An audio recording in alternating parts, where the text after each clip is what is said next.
Hello guys. आज हम पढ़ेंगे वीएमओ कोटा एग्ज़ाम के important question PS01 political science के पार्ट 1 में पॉलिटिकल साइंस राजनीतिक विज्ञान की नींव है सब्जेक्ट। जो बीए फर्स्ट ईयर एग्ज़ाम है पॉलिटिकल साइंस के इम्पोर्टेंट क्वेश्चन पढ़ेंगे, जिसमें 70 नंबर का क्वेश्चन पूछे जाते हैं, जिसमें अति लघुरात्मक दीर्घात्मक प्रश्न पूछे जाते हैं 70 नंबर के। हम इम्पोर्टेंट क्वेश्चन पढ़ेंगे, जिसमें पहला क्वेश्चन है राजनीतिक विज्ञान की परिभाषित कीजिए। राजनीतिक विज्ञान को परिभाषित कीजिए। तो उत्तर है राजनीतिक विज्ञान सामाजिक विज्ञान की व्यवस्था का है, जो सरकार राजनीतिक नीतियाँ, राजनीतिक विचारों, राजनीतिक व्यवहार का अध्ययन करती हैं। यह शक्ति सत्ता राजनीतिक संस्थाओं के कामकाज के साथ ही राजनीतिक प्रक्रिया और प्रणालियों की जांच करती हैं। अगला क्वेश्चन है आधुनिक दृष्टिकोण के 3 विशेषता बताइए। आधुनिक दृष्टिकोण की 3 प्रमुख विशेषता है तर्कसंगत सोच, व्यक्तिवाद, वैज्ञानिक प्रगति में विश्वास। जिसका विस्तार से है तर्क संगत है, सोच है, जो आधुनिक दृष्टि तर्क और तर्क पर आधारित है। इसका मतलब है कि चीज़ों को समझने और निर्णय लेने के लिए वैज्ञानिक परिणामों और तार्किक विश्लेषण का उपयोग करना, न कि अंधविश्वास और पारंपरिक मान्यता का। व्यक्तिवाद में आधुनिक दृष्टिकोण व्यक्ति को स्वतंत्र और स्वायत्त इकाई के रूप में देखता है। इसका मतलब है कि व्यक्ति को अपने जीवन के फैसले लेने, अपनी राय की व्यक्त करने का अधिकार है। 3 नंबर पॉइंट है वैज्ञानिक प्रगति में विश्वास। आधुनिक दृष्टि में विज्ञान प्रौद्योगिकी के माध्यम से मानव जीवन को बेहतर बनाने की क्षमता का दृष्ट विकास है। वैज्ञानिक प्रगति को सामाजिक प्रगति का एक प्रमुख चालक माना जाता है। अगला क्वेश्चन है राजनीतिक आधुनिकीकरण का क्या है। राजनीतिक आधुनिकीकरण क्या है? तो उत्तर है राजनीतिक आधुनिकीकरण एक ऐसी प्रक्रिया है जिसमें एक गैर आधुनिक राजनीतिक व्यवस्था आधुनिक लोकतांत्रिक तर्कसंगत राजनीतिक व्यवस्था में बदलती है। इसमें राजनीतिक प्रणाली की क्षमता वृद्धि, राजनीतिक एकीकरण की, राजनीतिक भेदभाव और राजनीतिक धर्मनिरपेक्षता, भागीदार का विस्तार शामिल है। अगला क्वेश्चन है द्विसदनात्मक व्यवस्था पालिका के पक्ष में कोई 2 तर्क दीजिए। द्विसदनात्मक व्यवस्था पालिका के पक्ष में कोई 2 तर्क दीजिए। तो उत्तर है द्विसदनात्मक व्यवस्था पालिका यानी 2 सदनों वाले विधानमंडल के पक्ष में मुख्य 2 तर्क हैं। पहला है सुनिश्चित करती है कि विधायी प्रक्रिया में विभिन्न हितों को प्रतिनिधित्व मिले, और दूसरा यह पहले सदन की शक्ति पर नियंत्रण रखने और कानूनों पर पुनर्विचार करने का अवसर प्रदान करती हैं। अगला क्वेश्चन है न्यायपालिका के 2 कार्य बताइए। न्यायपालिका के 2 कार्य बताइए, कौन कौन से कार्य है? तो उत्तर है न्यायपालिका के 2 मुख्य कार्य हैं कानूनों की व्याख्या करना, विवादों का निपटारा करना। इसके अतिरिक्त न्यायपालिका संविधान का संरक्षण होने के नाते मौलिक अधिकारों की रक्षा भी करती हैं और न्याय समीक्षा के लिए माध्यम से विधायिका और कार्यपालिका की शक्तियों का नियंत्रण रखती हैं। अगला क्वेश्चन है राजनीतिक विकास की परिभाषा दीजिए। राजनीतिक विकास का अर्थ है राजनीतिक व्यवस्था में होने वाले परिवर्तन विकास की प्रक्रिया। वे एक व्यापक अवधारणा है जिसमें राजनीतिक संसाधनों, प्रक्रियाओं, व्यवहार में होने वाले बदलाव शामिल होते हैं। राजनीतिक विकास का लक्ष्य आमतौर पर एक अधिक न्यायसंगत, कुशल, लोकतांत्रिक राजनीतिक व्यवस्था की स्थापना करना होता है। अगला क्वेश्चन है जन समुदाय दल सरंग दल को बीच में क्या अंतर है।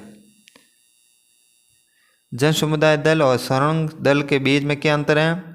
जन समुदाय दल और सरंग दल राजनीतिक दलों के 2 अलग अलग प्रकार है, जिसमें संगठन कार्य प्रणाली के मुख्य अंतर होते हैं। जन समुदाय दल अधिक व्यापक होते हैं, जिसमें सदस्यों की संख्या बहुत अधिक होती है और विभिन्न सामाजिक समूह और विचारधाराओं का प्रतिनिधित्व करती है। वही सरंग दल अपेक्षाकृत छोटे होते हैं, जिनमें सदस्य आमतौर एक विशेष विचारधारा या लक्ष्य के प्रति समर्पित होते हैं। उच्च स्तर के सदस्य आवश्यकता और परीक्षण की आवश्यकता होती है। आगे खंड 2 के क्वेश्चन है राजनीतिक विज्ञान के क्षेत्र में विवेचना कीजिए। तो उत्तर है राजनीतिक विज्ञान। जैसे राजनीतिक विज्ञान भी कहा जाता है, राजनीति विज्ञान को राजनीतिक विज्ञान भी कहा जाता है। सरकार, राजनीति और राजनीतिक व्यवहार का अध्ययन है, और ये एक सामाजिक विज्ञान है और शक्ति, अधिकार, निर्णय लेने की प्रक्रिया संबंधित है। राजनीतिक विज्ञान के क्षेत्र कई उपविषय शामिल है, जैसे कि राजनीतिक सिद्धांत, तुलनात्मक राजनीतिक, अंतर्राष्ट्रीय संबंध, सार्वजनिक नीति। राजनीतिक विज्ञान के क्षेत्र है राजनीतिक सिद्धांत। यह क्षेत्र राजनीतिक दर्शन, विचारधारा और अवधारणा का अध्ययन करता है। इसमें स्वतंत्रता, समानता, न्याय, लोकतंत्र जैसे विचारों का विश्लेषण शामिल है। तुलनात्मक राजनीतिक, यह विभिन्न देशों के राजनीतिक प्रणालियों, स्थानों, व्यवहार की तुलना करता है। अंतर्राष्ट्रीय संबंध, यह राष्ट्रों के बीच संबंधों, अंतर्राष्ट्रीय संगठनों, वैश्विक मुद्दों का अध्ययन करता है। सार्वजनिक नीति, यह सरकार द्वारा बनाई गई नीतियों और उनके प्रभाव का अध्ययन करता है। अगला क्वेश्चन है राजनीतिक विज्ञान की प्रकृति का विवेचन कीजिए। तो उत्तर राजनीतिक विज्ञान एक जटिल प्रक्रिया जिसमें राजनीतिक व्यवस्था का आधुनिकीकरण, स्थगितकरण, सामाजिक आर्थिक परिवर्तन शामिल है। एक सतत प्रक्रिया जो सामाजिक राजनीतिक स्थानों का प्रक्रिया का व्यवहार में परिवर्तन और विकास में संदर्भित करती हैं। राजनीतिक विकास का प्रकृति है आधुनिकीकरण। राजनीतिक विज्ञान में राजनीतिक का आधुनिकीकरण शामिल है, जिसमें आधुनिक राष्ट्र, राज्य का उदय, लोकतांत्रिक संस्थाओं का विकास, राजनीतिक भागीदारी का विस्तार शामिल है। अगला क्वेश्चन है संस्थागत। राजनीतिक विज्ञान में राजनीतिक संस्था का विकास, मजबूत होना शामिल है, जैसे कि राजनीतिक दल, विधानमंडल, न्यायपालिका और नौकरशाही। इन संस्थानों को अधिक प्रभावी, कुशल, जवाबदेह बनाने की आवश्यकता होती है। सामाजिक आर्थिक परिवर्तन, राजनीतिक विकास सामाजिक आर्थिक परिवर्तन से जुड़ा है, जैसे कि आर्थिक विकास, शिक्षा का प्रसार, सामाजिक असमानता में कमी। यह परिवर्तन राजनीतिक व्यवस्था को अधिक समावेशी, न्याय संगत बनाने में मदद करते हैं। सही शुद्धता भागीदारी, राजनीतिक विकास में सही गुणता राजनीतिक भागीदारी का विकास शामिल है। राजनीतिक व्यवस्था को भी सभी नागरिकों के लिए खुला होना चाहिए, चाहे वे उनकी जातीयता या धर्म या सामाजिक आर्थिक स्थिति कुछ भी हो। राजनीतिक भागीदार राजनीतिक प्रक्रिया में नागरिकों के सक्रिय भागीदार संदर्भित हैं। स्थिरता और परिवर्तन, राजनीतिक विज्ञान में राजनीतिक स्थिरता और परिवर्तन का संतुलन शामिल है। राजनीतिक व्यवस्था को स्थिर, प्रभावी होने के साथ साथ बदलने समय परिस्थितियों के अनुकूल के समक्ष होना चाहिए। अगला क्वेश्चन राजनीतिक आधुनिकीकरण की विशेषता का वर्णन कीजिए। राजनीतिक आधुनिकीकरण के मुख्य विशेषता सत्ता का युक्तिकरण एवं नए राजनीतिक कार्य का विकास, जन भागीदारी। यह गौर आधुनिक राजनीतिक व्यवस्था से आधुनिक राजनीतिक व्यवस्था में परिवर्तन की प्रक्रिया है, जिसमें सत्ता, निरंकुशता और व्यक्ति के शासन के तर्क संगतता, स्वायत्तता, लोकतंत्र, कानून के शासन की ओर बदलाव शामिल है। विस्तार से सत्ता का युक्तिकरण, पारंपरिक सत्ता के स्रोतों से हटकर कानूनी तर्क संगत सत्ता की ओर बढ़ना। यह नए राजनीतिक कार्य का विकास, राज्य की भूमिका विस्तार, विभिन्न राजनीतिक कार्यों के लिए विशिष्ट संस्था का विकास। जन भागीदारी के राजनीतिक नागरिकों की राजनीतिक प्रक्रिया में सक्रिय भागीदारी, जिसमें चुनाव, राजनीतिक दल और अन्य संगठित समूह शामिल है। नेक्स्ट क्वेश्चन है लोकतंत्र के गुत्थी का विवेचन कीजिए। लोकतंत्र का अर्थ है जनता का शासन। इसका मतलब है सरकार की शक्ति लोगों के हाथों में होती है और लोग अपने प्रतिनिधि को चुनते हैं जो उनके लिए फैसले लेते हैं। लोकतंत्र में सभी नागरिकों को समान अधिकार, स्वतंत्रता होती है और सरकार के लोगों के प्रति जवाबदेही होती है। लोकतंत्र के कुछ मुख्य पहलू हैं, जिसमें जनता की भागीदारी। लोकतंत्र में नागरिकों को सरकार में भाग लेने और अपने विचार व्यक्त करने का अधिकार है। समानता, लोकतंत्र में सभी नागरिकों को कानून के समक्ष समान माना जाता है और किसी के साथ भेदभाव नहीं किया जाता। स्वतंत्रता, लोकतंत्र में नागरिकों को बोलने, अभिव्यक्ति, सभा, धर्म स्वतंत्रता और जैसे मौलिक अधिकार प्राप्त हैं। जवाबदेही, स्वतंत्र में सरकार को लोगों को प्रति जवाबदेह होना चाहिए, उसे नागरिकों के हितों अनुसार काम करना चाहिए। कानून का शासन, लोकतंत्र में कानून का शासन स्थापित का होता है, जिसका अर्थ है कि कोई भी व्यक्ति कानून से ऊपर नहीं है। अगला क्वेश्चन है, कार्यपालिका के प्रमुख कार्य का वर्णन। कार्यपालिका के प्रमुख कार्य कानूनों को लागू करना, नीतियों को लागू करना और सरकार के दैनिक मामलों में प्रबंधन करना। कार्यपालिका सरकार की वह शाखा है जो कानून को लागू करने और नीतियों को प्रभावी ढंग से क्रियान्वित करने के लिए जिम्मेदार होती है। यह सुनिश्चित करती है कि सरकार की नीति और संविधान के अनुसार लागू हो, देश को प्रशासन सुचारू रूप से चले। कार्यपालिका के प्रमुख कार्य निम्नलिखित बिंदुओं में विभाजित किया जाता है। कानूनों को लागू करना। कार्यपालिका का प्राथमिक कार्य विधायिका द्वारा पारित कानूनों को लागू करना है। नीतियों को लागू करना। कार्यपालिका नीतियों को तैयार करती है, उन्हें लागू करती है, जिसमें सामाजिक, आर्थिक, राजनीतिक नीतियाँ शामिल है। आगे है प्रशासन का प्रबंधन, जिसमें कार्यपालिका सरकार के दैनिक कार्य का प्रबंधन करती है, जिसमें विभिन्न विभागों, एजेंसियों का संचालन शामिल है। कानून और व्यवस्था बनाए रखना। कार्यपालिका और कानून व्यवस्था बनाए रखने के लिए जिम्मेदार है, जिसमें पुलिस, न्यायपालिका के साथ मिलकर काम करना शामिल है। कल्याणकारी योजना का लागू करना। कार्यपालिका कल्याणकारी योजना को लागू करती है, जैसे कि सामाजिक सुरक्षा, स्वास्थ्य देखभाल, शिक्षा। विदेश नीति का संचालन। कार्यपालिका में विदेश नीति का संचालन करती है, जिसमें राजनयिक संबंधों की स्थापना, अंतर्राष्ट्रीय समझौता पर हस्ताक्षर करना शामिल है।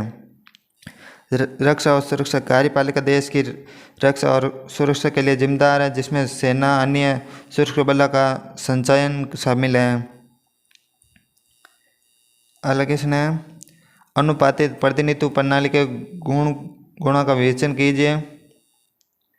तो अनुपातिक प्रतिनिधित्व प्रणाली में एक ऐसी चुनाव प्रणाली है जिसमें पार्टी को विधानमंडल में सीटें उनके द्वारा प्राप्त वोटों के अनुसार आवंटित की जाती है।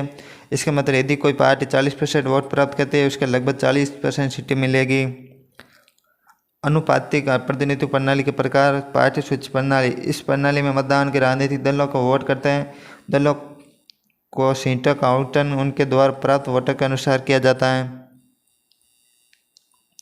एकल स्थानीय वोट STV प्रणाली। इस प्रणाली में मतदान उम्मीदवारों को वरीयता क्रम को में वोट देते हैं। वोटों का मतलब स्थानांतरित किया जाता है जब तक कि वे उम्मीदवार आवश्यक संख्या में वोट नहीं मिलते।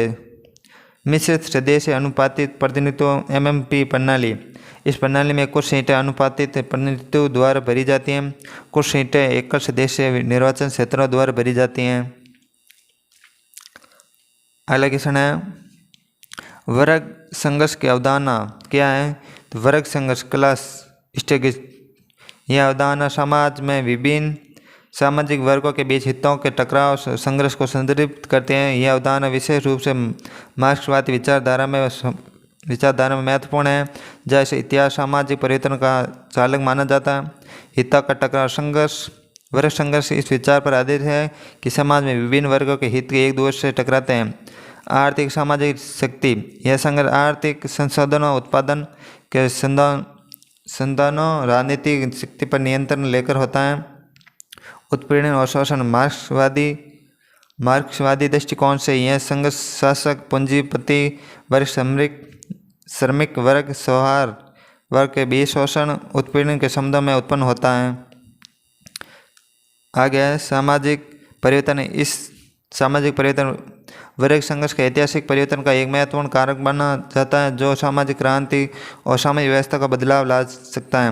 उदाहरण है पूंजीवाद। समाज में पूंजीवाद वर्ग उत्पादन के संसाधन नियंत्रण रखता है, जबकि श्रमिक अपनी श्रम शक्ति को बेचकर जीवित रहता है। उन दोनों वर्गों के बीच का टकराव वर्ग संघर्ष जन्म देता है। मार्क्सवादी सिद्धांत। कार्ल मार्क्स का फ्रेडरिक एंगल्स ने वर्ग संघर्ष की अवधारणा अपने समाजवादी घोषणा पत्र और दास कैपिटल में विस्तार समझाया गया है। और नेक्स्ट खंड है लॉन्ग आंसर क्वेश्चन है, दीर्घ उत्तर प्रश्न है, जिसमें पहला क्वेश्चन है, राजनीतिक विज्ञान का मनोवैज्ञानिक से संबंध बताइए। तो उत्तर, राजनीतिक विज्ञान में और मनोविज्ञान दोनों ही मानव व्यवहार का अध्ययन करते हैं, लेकिन अलग अलग दृष्टिकोण से। राजनीतिक विज्ञान राजनीतिक व्यवस्था, सरकार और राजनीतिक व्यवहार का अध्ययन करता है, जबकि मनोविज्ञान मानव मन और व्यवहार का अध्ययन करता है। राजनीतिक मनोविज्ञान का एक अतः विषय क्षेत्र है जो उन दोनों विषयों के बीच खाई को फाड़ता है। यह अध्ययन करता है कि मनोविज्ञान कारक राजनीतिक व्यवस्था को कैसे प्रभावित करते हैं। राजनीतिक विज्ञान मनोविज्ञान के बीच संबंध। राजनीतिक विज्ञान में मनोविज्ञान के उपयोग हैं। राजनीतिक विज्ञान राजनीतिक व्यवहार को समझने के लिए मनोविज्ञान का उपयोग करता है। उदाहरण के लिए राजनीतिक मनोविज्ञान यह अध्ययन करते हैं कि भावनाएं, संज्ञात्मक पूर्वग्रह, सामाजिक पहचान जैसे कारक राजनीतिक व्यवहार को कैसे आकार देते हैं। और मनोविज्ञान के राजनीतिक प्रभाव। राजनीतिक में भी मनोविज्ञान प्रभावित करती है। उदाहरण के लिए राजनीतिक नीतियाँ, घटनाएं मनोविज्ञान अनुसंधान उपचार के लिए धन उपलब्ध कराती हैं या नहीं कराती है। राजनीतिक मनोविज्ञान यह एक उप क्षेत्र है जो राजनीतिक और मनोविज्ञान के बीच संबंध में अध्ययन करता है। यह राजनीतिक व्यवहार, मनोवैज्ञानिक आधार, गतिशीलता, परिणामों का समझने पर केंद्रित है। राजनीतिक मनोविज्ञान यह अध्ययन करते हैं कि भावनाएं, समूह पहचान, सामाजिक मापदंड, मतदाताओं के व्यवहार, राजनीतिक दृष्टिकोण और राजनीतिक भागीदार कैसे प्रभावित करते हैं। अगला क्वेश्चन है राजनीतिक दल का अर्थ और कार्य का वर्णन। राजनीतिक दल के व्यक्तियों और संगठित समूह हैं जो समान राजनीतिक विचारों को साझा करते हैं और सरकार में शामिल होकर नीतियों को प्रभावित करने के लिए मिलकर काम करते हैं। वे चुनाव भाग लेते हैं, सरकार बनाते हैं, सार्वजनिक नीतियों का आकार देते हैं। राजनीतिक दलों के कई कार्य हैं जैसे कि अपने मतदाताओं के हितों को बढ़ावा देना, पार्टी कार्यक्रम तैयार करना और राजनीतिक भर्ती में शामिल होना। राजनीतिक दल का अर्थ क्या है? राजनीतिक दल समान विचारधारा वाले व्यक्तियों का संगठित समूह है जो चुनाव में भाग लेकर सरकार में शामिल होने, नीतियाँ प्रभावित करने के लिए एक साथ काम करते हैं। राजनीतिक दलों के कार्य कौन कौन से हैं? चुनाव में भागीदार। राजनीतिक दल चुनाव में अपने उम्मीदवारों को खड़ा करते हैं और मतदाताओं को उनके पक्ष में मतदान करने के लिए प्रेरित करते हैं। नीति निर्माण क्या है? राजनीतिक दल सरकार को शामिल होने, सार्वजनिक नीति का आकार देते हैं और जनता संगठित करना। राजनीतिक दल जनता को विभिन्न मुद्दों पर संगठित करते हैं और सरकार अपनी मांगों को मंगाने के लिए दबाव डालते हैं। राजनीतिक शिक्षा। राजनीतिक दल जनता को राजनीतिक मुद्दों पर शिक्षित करते हैं, उन्हें राजनीतिक प्रक्रिया में भाग लेने के लिए प्रोत्साहित करते हैं। लोकतंत्र मजबूत करना। राजनीतिक दल लोकतंत्र को मजबूत करने के लिए महत्वपूर्ण भूमिका निभाते हैं क्योंकि उन चुनाव में भागीदारी, सार्वजनिक नीतियाँ प्रभावित करने के लिए जनता को संगठित करने के माध्यम से लोकतंत्र मजबूत करते हैं। अगला क्वेश्चन है व्यवस्थापालिका को कार्य और शक्ति का वर्णन। व्यवस्थापिका का मुख्य कार्य कानून का बनाना है, लेकिन इसके अलावा भी इसके कई महत्वपूर्ण कार्य और शक्तियाँ हैं। यह सरकार का एक महत्वपूर्ण अंग है जो कानूनों को पारित करने, सरकार की नीति को निर्धारित करने और नागरिकों को हितों का प्रतिनिधित्व करने में महत्वपूर्ण भूमिका निभाता है। और उनके व्यवस्थापिका के कार्य और शक्तियाँ। कानून बनाना। व्यवस्थापिका का प्राथमिक कार्य कानून का निर्माण करना है। यह सरकार की नीतियों को कानूनी रूप देता है जो समाज में व्यवस्था बनाए रखने में मदद करता है। बजट पारित करना। व्यवस्थापिका सरकार के वार्षिक बजट को पारित करते हैं जो सरकार के खर्चों और राजस्व को वितरण होता है। कार्यपालिका पर नियंत्रण।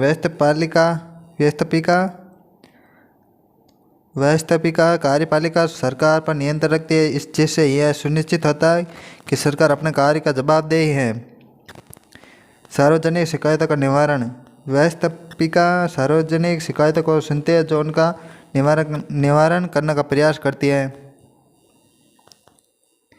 राष्ट्रीय नीतियों पर चर्चा। व्यवस्थापिका राष्ट्रीय नीतियों पर चर्चा करती है जो सरकार को निर्देश प्रदान करती है। अंतर्राष्ट्रीय संबंधों पर चर्चा। व्यवस्थापिका अंतर्राष्ट्रीय संबंधों पर भी चर्चा करती है। सरकार को विदेश नीति मामलों में मार्गदर्शन करती है। संविधान में संशोधन। कुछ मामलों में व्यवस्थापिका संविधान संशोधन भी कर सकती है। अन्य कार्य व्यवस्थापिका विभिन्न समितियों और आयोगों के मध्य विभिन्न मुद्दों पर अध्ययन और सिफारिश भी करती है। अगला क्वेश्चन है अधिनायक तंत्र अर्थ गुण दोष का वर्णन कीजिए।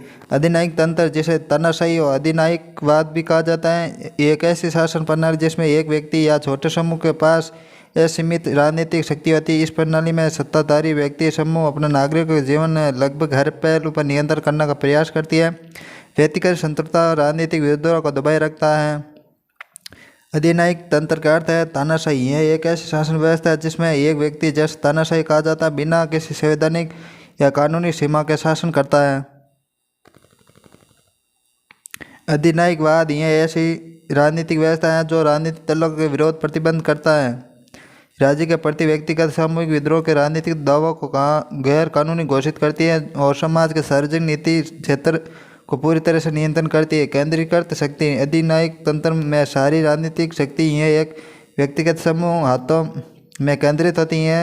शक्ति अक्सर बल का प्रयोग दमन का माध्यम से बनाए रखती है। अधिनायक के तंत्र के गुण। स्थिरता।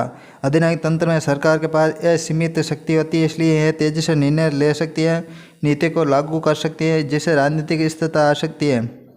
कुशलता। एक तानाशाह या शासक समूह जिसके किसी भी लोकतांत्रिक प्रक्रिया बाधित नहीं होना पड़ता है, वह कुशलता से काम कर सकता है, संसाधनों का उपयोग प्रभावी ढंग से कर सकता है। राष्ट्रीय एकता। यह एक मजबूत नेता, शासक, जनता के देशभक्ति भावना जागरण, राष्ट्रीय एकता और एकजुटता को बढ़ावा दे सकता है। अधिनायक के तंत्र के दोष। जिसमें व्यक्तिगत स्वतंत्रता का दमन। अधिनायक तंत्र में नागरिकों के मौलिक अधिकार स्वतंत्रता ही खतरा में होती है, क्योंकि इस्ताधारी व्यक्ति समूह व्यक्तिगत जीवन के सभी पहलुओं को नियंत्रण करने का प्रयास करता है। कानून के शासन की कमी। अधिनायक तंत्र में कानून का शासन नहीं होता, सत्ताधारी व्यक्ति या समूह कानून के ऊपर होता है, जिससे मनमानी और अन्याय का खतरा होता है। भ्रष्टाचार, सुशासन।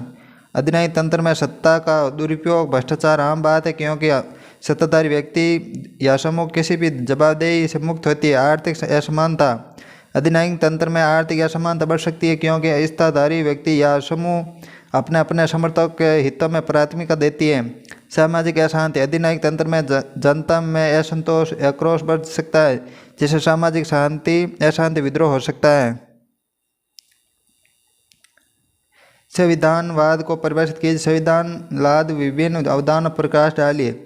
उत्तर। संविधानवाद एक ऐसी राजनीतिक व्यवस्था है जिसमें सरकार शक्तियों का संविधान द्वारा सीमित होती हैं, कानून के शासन का पालन किया जाता है। यह एक ऐसी विचारधारा है जो सरकार की शक्तियों पर नियंत्रण रखने के और नागरिक के अधिकारों की रक्षा करने पर जोर देती है। संविधानवाद का अर्थ है सरकार मनमानी ढंग से काम नहीं कर सकती, बल्कि संविधान के निर्धारित नियमों और सिद्धांतों के अनुसार काम करना होता है। संविधानवाद की विभिन्न अवधारणाएं। सीमित सरकार। संविधानवाद में मूल सिद्धांत है कि सरकार की शक्तियाँ सीमित होनी चाहिए। इसका मतलब है कि सरकार को संविधान द्वारा निर्धारित सीमाओं के भीतर ही काम करना चाहिए और नागरिकों के अधिकारों को सम्मान करना चाहिए। आगे कानून का शासन है। संविधानवाद कानून के शासन पर जोर देता है। इसका मतलब है कि सरकार और नागरिकों दोनों ही कानून के अनुसार काम करेगा। कोई भी व्यक्ति या कानून ऊपर नहीं होगा। शक्तियों का पृथक्करण। संविधानवाद में सरकार की शक्ति 3 अंगों विधायिका, कार्यपालिका, न्यायपालिका में विभाजित किया जाता है। प्रत्येक अंग अपने अपने क्षेत्र में स्वतंत्र रूप कार्य करता है, लेकिन एक दूसरे पर नियंत्रण भी रखता है। इस शक्तियों का पृथक्करण कहा जाता है। अधिकारों को स्वतंत्रता की सुरक्षा। संविधान नागरिक के अधिकार स्वतंत्रता की रक्षा करने पर जोर देता है। संविधान में नागरिकों की मौलिक अधिकारों का उल्लेख किया जाता है और सरकार इन अधिकारों का सम्मान करना होता है। जवाबदेही। संविधानवाद में सरकार को अपने कार्य के जनता प्रति जवाबदेह होना चाहिए। इसका मतलब सरकार को अपने कार्य के बारे में जनता को सूचित करना होता है और जनता के सरकार के अपने कार्य के हिसाब मांग सकती है। संविधान की सर्वोच्चता। संविधानवाद में संविधान को सर्वोच्च कानून माना जाता है। इसका मतलब है कि सरकार और नागरिक दोनों संविधान पालन करना होगा, क्योंकि कानून का कार्य संविधान के विरुद्ध हो नहीं सकता। स्वतंत्र और निष्पक्ष न्यायपालिका। संविधानवाद में न्यायपालिका स्वतंत्र और निष्पक्ष होना चाहिए। न्यायपालिका को सरकार स्वतंत्र रूप से काम करना चाहिए, नागरिक का अधिकार रक्षा करनी चाहिए। और ऐसी वीडियो देखने के लिए हमारे यूट्यूब चैनल बालाजी क्लासेस ब्री को सब्सक्राइब कर लें और वीडियो अच्छा लगे लाइक कमेंट शेयर जरूर करें और कमेंट करके बताइए कैसी क्लास लगी। और ऐसी 2-3 क्लास हमने पीछे ले चुकी, वो भी एक बार जरूर देखें। इनसे बाहर जाने की कोई संभावना नहीं है। ये इंपॉर्टेंट क्वेश्चन है, पिछली बार पूछे गए क्वेश्चन है, एक बार जरूर देखें सभी क्वेश्चनों को। और हमारा टेलीग्राम ग्रुप भी ज्वाइन कर ले बालाजी क्लासेस ब्री को, वहाँ पर आपको नोटिफिकेशन मिलता रहेगा।